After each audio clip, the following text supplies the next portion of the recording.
What's going on about this Afro think tank? Listen, retired U.S. general said Donald Trump is abandoning NATO.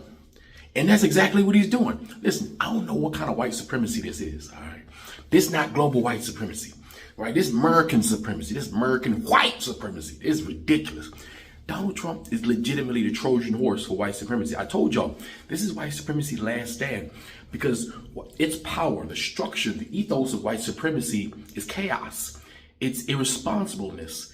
It's emotionalness. It's weakness. It's sadness. It's sickness. It's division, right? There's nothing good about white supremacy because there's nothing supreme about whiteness, right? So you got all these little white enclaves. Like, this is what's happening.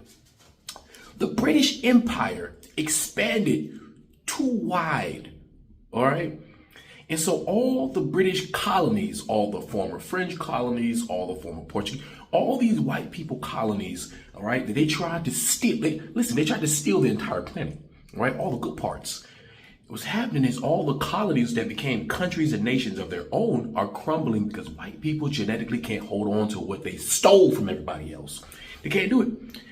America is only 5% of the world's population, right? Out of that, white people are barely 50% of that now. And I'm being generous. And they want to compete with China. They got billions. Our little 400,000, right? Split that in half because white people don't represent 400,000 Americans, right? Battling against a billion Chinese. You think, how the hell are they going to do that? The Chinese economy by itself will outlast the American economy just by growing and being normal. They don't got to do anything special. They got enough economy to just overcome us just by sheer numbers. In Africa, same thing. Africa coming on deck. The population that's slated to take charge here in the next 5 to 10 years. What is this small little white enclave populations around the world going to do with them economic numbers? Nothing. And who's accelerating it? Donald Trump. He's accelerating. First of all, he's making white people look worse on a global scale. He's reminding everybody that the white power structure that exists now is racist, right? And so when ultimately this monopolar world, this multipolar world comes on deck, which is happening now, Africa will have multiple points of economic and military power that would not be able to be rivaled by others. Trust and believe. If you don't think so, you keep on thinking that. That's exactly what they want you to do, right? While China keep building their freaking economic machine, and while other countries build themselves up, all these little European enclaves shrink and shrivel because they can't stand on the weight of their own merit. You see, Europeans have never been able to build anything on their own at all. They have to steal. And there's not enough of them to steal everything anymore. And there's more of us, and they can't steal it from us because we're becoming stronger and more powerful. So their power is waning. And we got the president of the United States who first of all, NATO is just America and friends. Okay? I'm not including Russians because Russians are Eurasians. All right, to be honest, right? We don't count them as regular white folk. All right? You got the Russians bearing down on Europe. You got Donald Trump saying, Europe, we ain't gonna help you no more. In the middle of the battle. Donald Trump is trying to abandon Europe in the middle of the battle. They know damn well that Europe can't handle a war with Russia. Europe cannot handle a war. Their military is weak because they've been relying on America, right? Their infrastructure is weak because they've been relying on America. They ain't got enough bombs, bullets, and guns because they've been relying on America. And now America's ripping everything right. I'm loving it. I ain't gonna lie. If you were black and you in the UK, if you in Europe, you need to go. Because shit about to go down because Russia is coming because they ain't got no choice. Because it's going to be the Russians or it's going to be them Anglo-Saxons. It's going to be them Russians or it's going to be them Anglo-Saxons. And them Russians and them Anglo-Saxons been fighting ever since them white folks came out of the caves and divided themselves into those factions, and they're going to keep on doing that. And if you're in the way, you're going to get killed. That's the straight up truth. Yeah, Donald Trump is finishing off white supremacy by heightening up what he believes is white supremacy wrapped in American white supremacy. But keep in mind, these are all Germans. All right. If you think about this shit, it was them fucking Gauls that fucking destroyed Rome. Germans, right? It's always been Germans to destroy civilization. Just think about who the Germans are. Huh?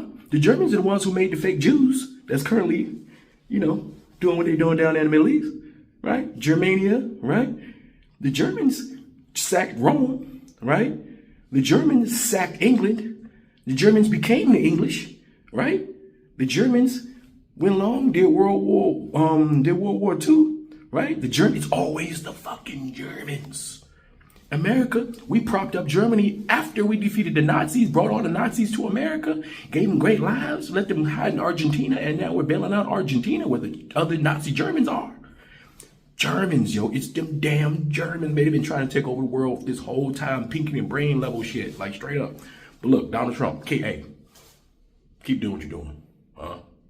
Keep doing what you're doing now. I don't got your back, but you keep doing what you're doing, all right? Anyway, y'all tell me what y'all think in the comment sections. Afro Think Tank, learn something, teach something. I'm out. With the Trump administration's drastic changes to U.S. national security strategy and its very role in the world. The document, which lays out U.S. foreign policy priorities, sounds a clear retreat, stating, quote, "The days of the U.S. propping up the entire world order like Atlas are over. The message to U.S. allies is that they, quote, must assume primary responsibility for their regions and contribute far more to our collective defense." One might say that means you, NATO, and Japan, and South Korea, and others. The American priorities in Ukraine now are to end the war fast and to make nice with Moscow, to, quote, reestablish strategic stability with Russia. Take note, for Israel and Saudi Arabia and others, the document says that America's reasons for focusing on the Middle East will recede. That's quite a change. And in an attempt to impose a MAGA agenda on Europe, the Trump administration warns Europe it must sharply reduce immigration or face, quote, civilizational erasure due to migration from non-European countries. Joining me now is General Wesley Clark. He is the former NATO Supreme Allied Commander. With the Trump administration's drastic changes to U.S. national security strategy and its very role in the world, the document, which lays out U.S. foreign policy priorities, sounds a clear retreat, stating, quote, "The days of the U.S. propping up the entire world order like Atlas are over.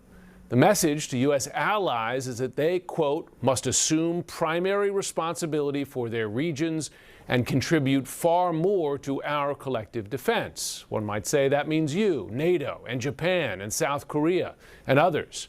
The American priorities in Ukraine now are to end the war fast and to make nice with Moscow, to, quote, reestablish strategic stability with Russia. Take note, for Israel and Saudi Arabia and others, the document says that America's reasons for focusing on the Middle East will recede. That's quite a change. And in an attempt to impose a MAGA agenda on Europe, the Trump administration warns Europe it must sharply reduce immigration or face, quote, civilizational erasure due to migration from non-European countries. Joining me now is General Wesley Clark. He is the former NATO Supreme Allied Commander. And General Clark, I imagine your eyes were bulging to some degree as you read this document here. You commanded U.S. forces in Europe at a time when the American approach to the world was quite different than that which is laid out in this document here. What was your reaction to reading it? What does it mean? First of all, I think it's very consistent with the actions and statements that the Trump administration has made. So I don't think there was any surprise in it. It is a transactional world. It's back to spheres of influence. It sacrifices the magic of America. For 250 years, America has lived the dream that we gave to all of mankind. And we were always a radical power. That is to say, we believed that others should share the benefits of democracy and liberty. And we acted to protect that. This is a retreat from the world, it seems to me.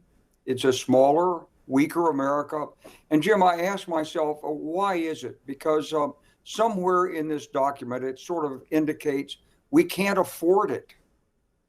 But at the same time, the document is saying we're such a great, vibrant nation. We're so great.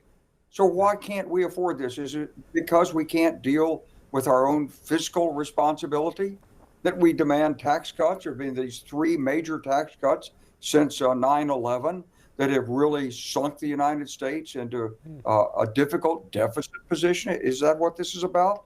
And we're sacrificing 80 years of U.S. leadership, the rules-based international order, which has served us so well, And we're falling back into this sort of hemispheric, hands up protective status. And, when you look at it, you think, well, what about the dollar? Well, the administration wants to protect the dollar. Well, this is not the right way to do it. Well, what about the use of force in Latin America? Well, it doesn't seem like that's a problem for the administration. It's been tried in the past, never worked very well, hasn't worked in Haiti. It's not going to work in Venezuela. And here we are, we gave $20 billion to Argentina, but we can't afford to help Ukraine, a nation that's fighting for the very values that have made America great, and that will, if they succeed, will stabilize Europe. But we think Milei is more important. So, I didn't find anything inconsistent with the actions of the administration, but seeing it in black and white and having it unravel like this, it's a big change. It's transformational, and it may pave the way for war. Let me ask you, and perhaps relevant to that point, General Clark, I wonder how you think China and Russia read this statement. Do they find themselves emboldened to test, for instance, Europe further, or to test Taiwan, that the U.S., based on this document, would not consider Europe's security or Taiwan's security a priority to defend?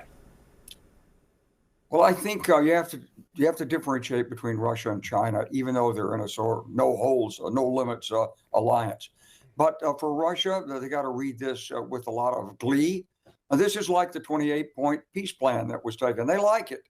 Let's get the U.S. out of Europe. That's been the aim since Stalin and World War II. Khrushchev thought he could do it with putting missiles in Cuba. And so this goes a long way to helping Putin establish dominance over Europe, which is not in American interest. We fought 2 world wars to prevent a dictatorship from controlling Europe, and Europe is still our greatest investment partner and trade partner, as this document recognizes. So there's that inconsistency. With respect to China, my personal view, Jim, is that for years we've overinflated the threat of China. Yes, they've got a lot of military forces, but China is not Russia. China is not Putin. Putin wants that empire back. China has a bargain with its own citizenry. You submit to authoritarianism and we'll make you whole and wealthy. And so I think that the United States can work in Asia with China. I think that as long as Putin's in power in Europe, in Russia, we're going to have to be there in Europe and be strong. Final question, if I can, because one particular part of the national security strategy has attracted particular attention, because in it you have the U.S. in effect goading Europe to adapt a MAGA immigration policy, right? And it goes so far as to say that Europe faces, quote, civilizational erasure if it continues to allow migration specifically from non-European countries. And I'm aware of the tensions that large waves of immigration, you think from the Syrian war, have caused in Europe. But do you find that language about civilizational erasure, do you find that acceptable language, an acceptable goal for the U.S. to be identifying? It's very rude language. Russia should face civilizational erasure. It's never really lived up to its promise of democracy and so forth. It's a dictatorship. But in the document, we don't say that to Russia. We don't challenge China, even though they say the greatest threat to China is Western democratic values. Instead, we want to go after our dearest, longest allies. Why is that? Because I know there are supporters of the government in Washington who are in the data business, and Europe has different privacy laws. And I know there's frictions there, and some of these people supported J.D. Vance. And so I think there's some internal U.S. politics. But when it gets out into a national security strategy like this, I think it's offensive. I don't think it has any place in that strategy. And Europe does have to manage immigration. But Jim, I got to be honest with you. In 2013, 14, 15, when Europe was really suffering, I kept asking, Why doesn't the United States let NATO help Europe dealing with these migrants coming over the Mediterranean and dying? Why won't we help? NATO could have helped. But, you know, this idea of detaching from Europe is not just from this administration. It's got some roots in it that go back a long way. No question. Well, the first America First movement, as you know, well, was in the 1930s, prior to World War II. General Wesley Clark, thanks so much.